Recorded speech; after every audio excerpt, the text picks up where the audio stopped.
Well, everyone, we're back. Bethesda has managed to do the impossible and get me to play Starfield once again. Congratulations. Everybody loses.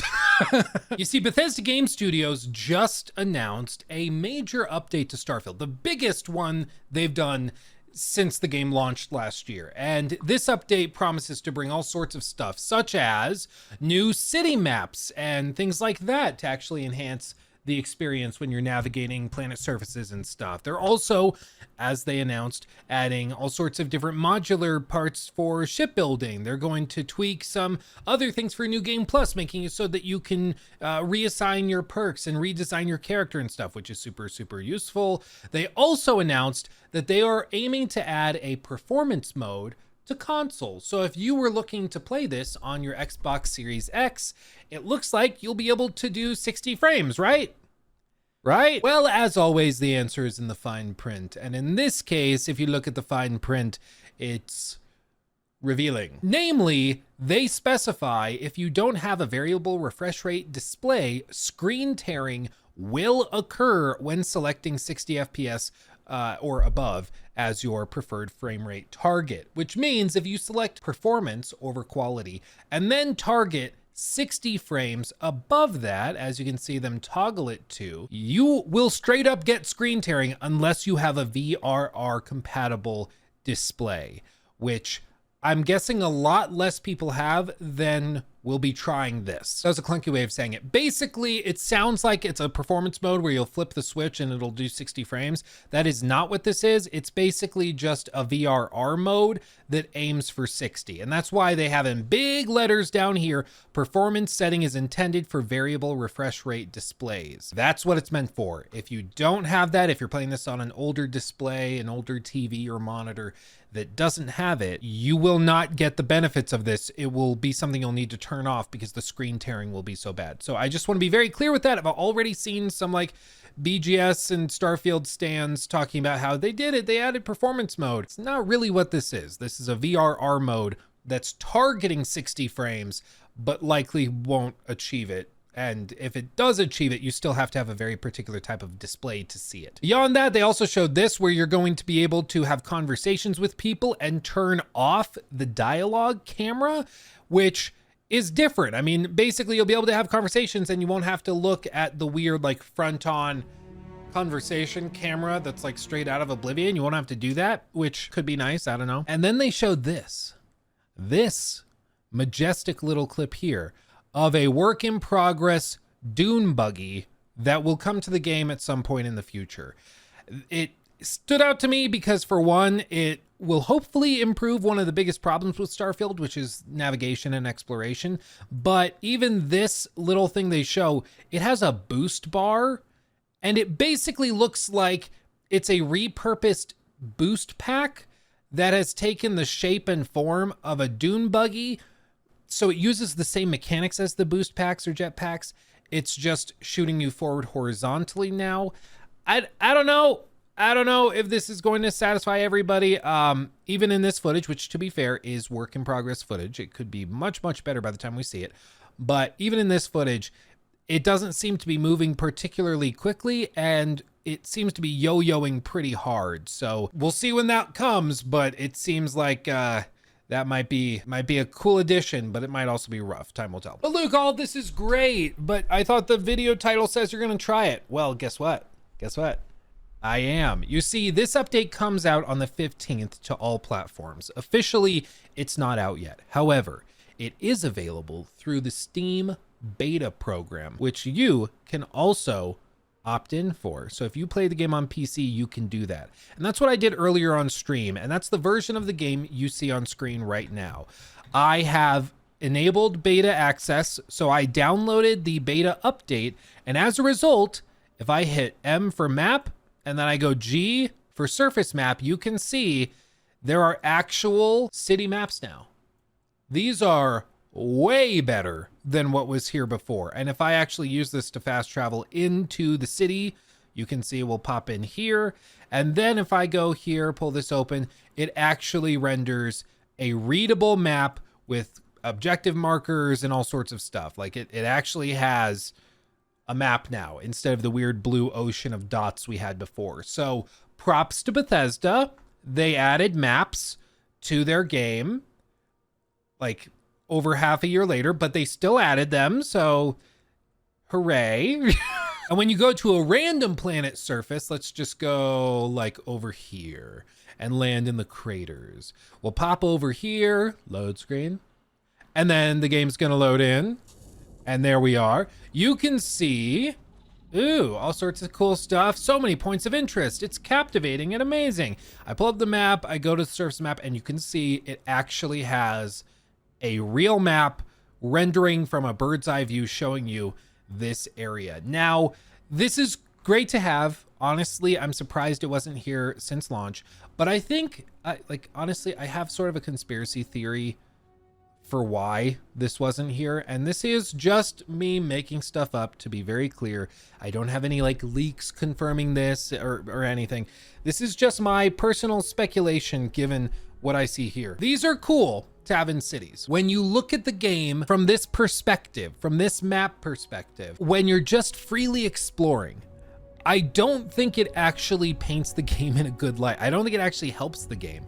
This makes these landing zones appear, I would say, just as empty as they actually are, but it removes much of the mystery or illusion of scope and adventure. Like, this is too revealing, I think, to keep up the idea that this is like a vast map that you could explore and stumble on interesting things in.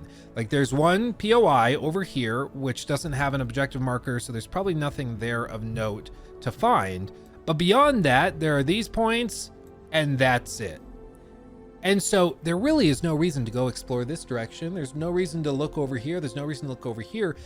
And my conspiracy theory is that Bethesda intentionally did not prioritize having maps like this at launch because it would make it too obvious how little there actually was to do in these fishbowls. Because when you're looking at the planet's surface, when you're just running around in first person or third person, it can look really exciting and really interesting. There's so much stuff all around. Wow.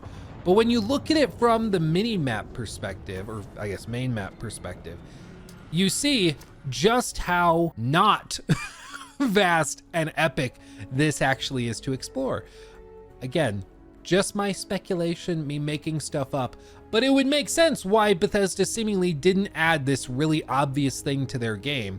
And it was because if they did, you would see just how empty most of these fishbowls actually would be. But a lot of the other eccentricities, let's just say, of Starfield are still here. People still look a little odd, and there's still like some weird bugs. What is he doing? That was weird. It's still a Bethesda game, okay? This doesn't really change a whole lot. It adds some quality of life things that frankly should have been in the game beforehand. Personally, I would say since launch, but perhaps that's just me being an unreasonable Bethesda hater, I suppose. But with all of these things, the game is technically speaking better, but it's still Starfield. It's still a Bethesda game. It won't really change that. Granted, what I'm playing right now is a beta version of the software. And with that comes risks of performance issues, usually bugs, and maybe certain objectives will break, stuff like that. When I was playing this on stream earlier, something interesting happened, which I'll just play it here. This is why you should come subscribe to the Luke Stevens Live channel. We're on our way to 100,000 subs. You could be in the first 100,000. You should definitely join us. But this moment happened live for everybody that was in chat, and just watch. Like, you look at this. This was like supposed to be the big exciting moment in Starfield when you land on a planet and you start exploring freely, a place nobody in the world has ever been. Oh no.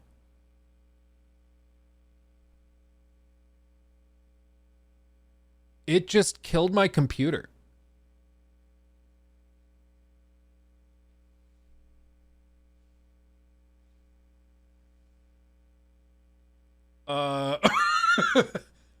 Thank God I have a streaming PC separate. We've angered him. We've angered him greatly. We'll let you rest now. Okay.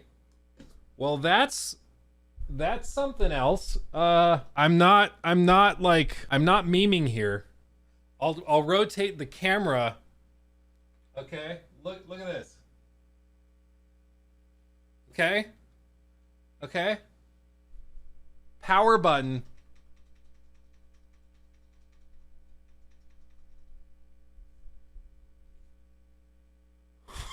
Yeah, we're gonna try cycling the power supply. We'll see if that does it. And obviously it's not a breaker issue or something, because everything else is still on. The computer to the other side is still on and fine. Okay, let's cycle it back on. Moment of truth. Okay. It's turning on. Wow. Wow. Okay. Well, that's what I get for trying for trying that.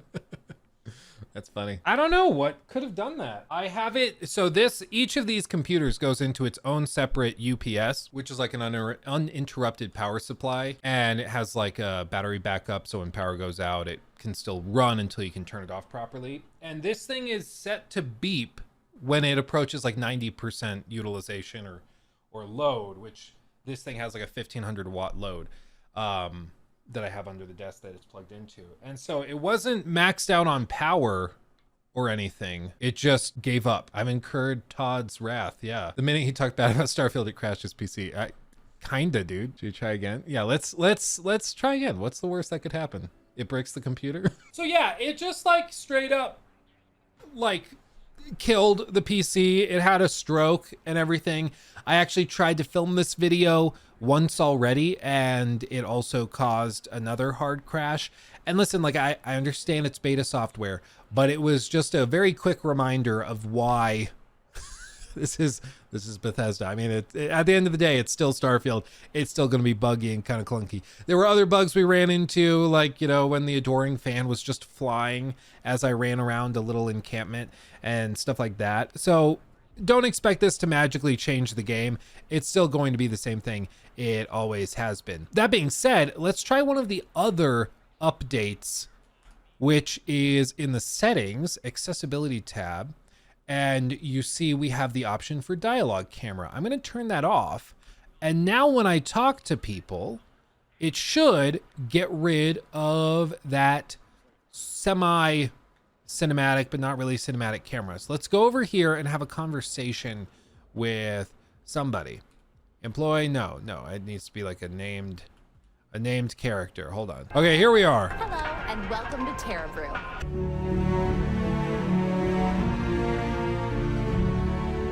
Okay, and then we compare that with the dialogue if we have that turned on, which would look like this. Thanks for choosing Terra Brew. What can I get you? So that's a thing. I honestly don't know what I prefer. They're both different, and I think one feels more like you're playing in like an MMO or something. The other feels like you're playing more of a scripted first-person game that's trying to do a little bit more for presentation.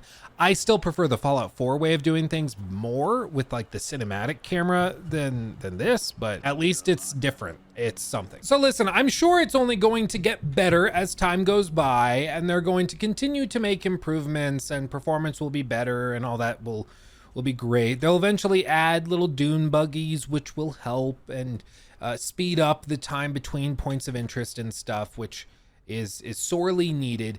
But frankly, I think the biggest problems with Starfield are not ones that can be remedied by way of quick quality of life improvements. Like the core problems with Starfield are much more structural and I think integral to the engine itself. I've done a number of videos where I've interviewed like game developers or modders, asking them what could be done to improve or fix Starfield. And the general consensus is that more work than is reasonable would be required to do it. Because the main thing is like, you'd have to fix the fishbowl thing. You'd have to probably totally redesign the procedural generation. Because as you can see, when you go to these now available surface maps, there's just not that much. Yes, it's more realistic to go to like the moon of Earth and navigate it and not find very much. That is more realistic. I mean, even this is more than would be realistic. But just because it's more grounded and spread out doesn't mean that it will necessarily be fun. And I think that that was just the big miscalculation with Starfield, is the assumption that the novelty of 1,000 planets where you can land anywhere on them and technically explore in like interconnected fishbowls. I just think that was a miscalculation because they assumed that it would be fun to do that when it just frankly gets old. And I still think Starfield is fun for the first like 20 hours or so. I would still say that and stand by that. But I think the reason why so many people got so burnt out on the game after passing that point is just because the moment the illusion breaks and you realize you're not actually freely exploring 1,000 planets, you're not actually adventuring in the same way you might have done with Skyrim or Fallout 4, you're actually just going through a series of small maps that have procedurally repeated content.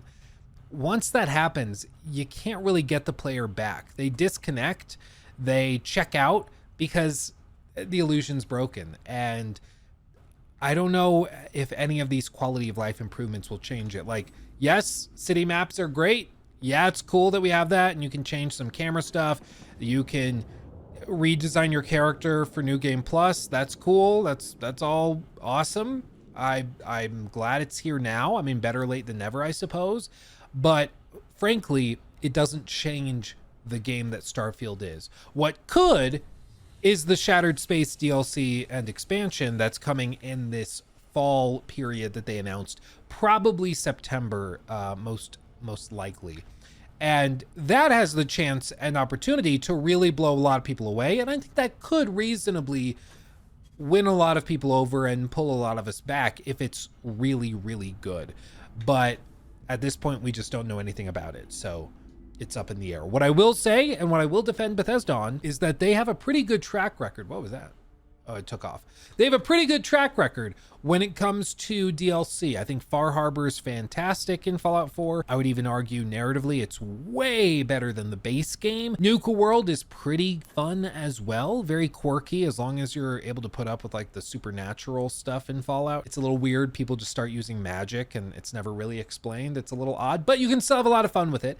But all told, I mean, I think with DLC, Bethesda tends to do a pretty decent job or a pretty solid job of enhancing the base game. And so my hope is the same story will be told with Starfield. And when they eventually add dune buggies and stuff, that will improve exploration. Because at this point, while I've been going on all of this diatribe, I have been running intentionally from this point here. We ran around a little bit, but then we circled back around and ran up this hill. We are still quite far from this point of interest over here. And it's been, I don't even know how many minutes. I'll have Jacob put up a little timer. Get up with my balls in your jaw. Balls in your jaw. Get up. Get up. Get up. Get up with my balls in your jaw. Balls in your jaw. We've gotten this far. And we've discovered pretty much nothing of interest. A dune buggy or something or a rover helps with that because we'd be able presumably to drive along this terrain much faster, but it won't change the fact that you're navigating over a pretty wide empty space just to arrive at a place that's going to probably be a little underwhelming. So I'm gonna fast forward here. We'll speed the video along and I'm just gonna run straight over there. We're gonna see how much longer it takes me. And when we get there, we'll see if it was worth all this trouble to run there, because that's the core issue with Starfield. And I have a pretty good feeling when we get there, it will not be that exciting.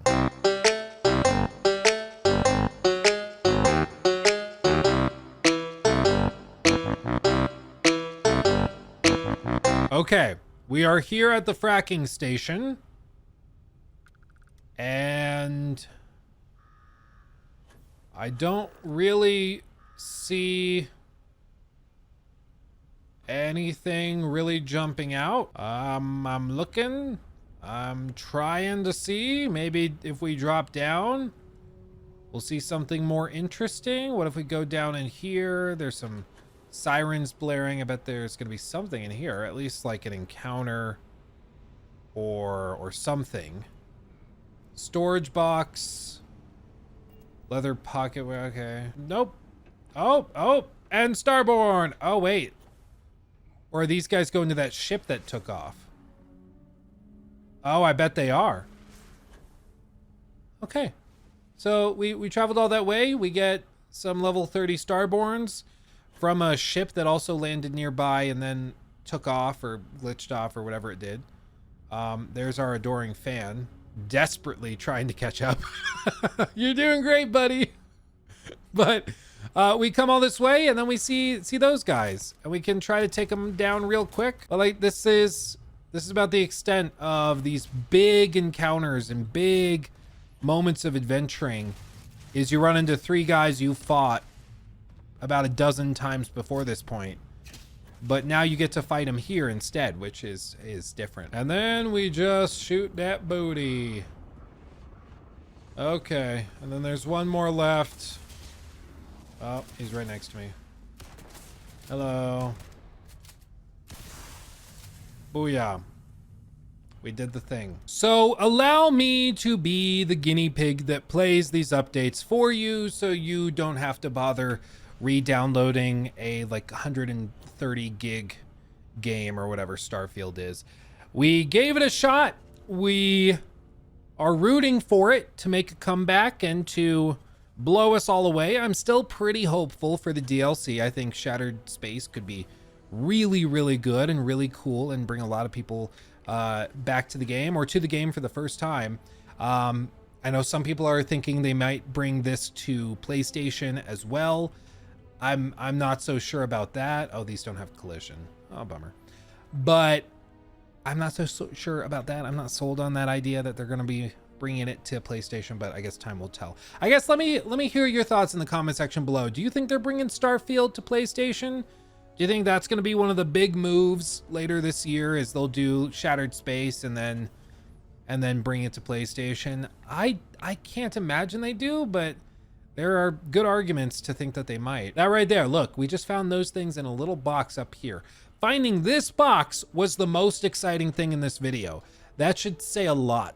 But okay, that's gonna do it for me. I need to go play something fun. So I'm gonna go do that. Much love, everybody. Thank you for making my dreams a reality. All of this is ridiculous, and the fact I get to do it for a living is remarkable. And of course, it's all thanks to you. Thank you for watching. Thank you for subscribing. I love you all dearly, and I'll see you in the next video. Hugs and kisses. Bye-bye.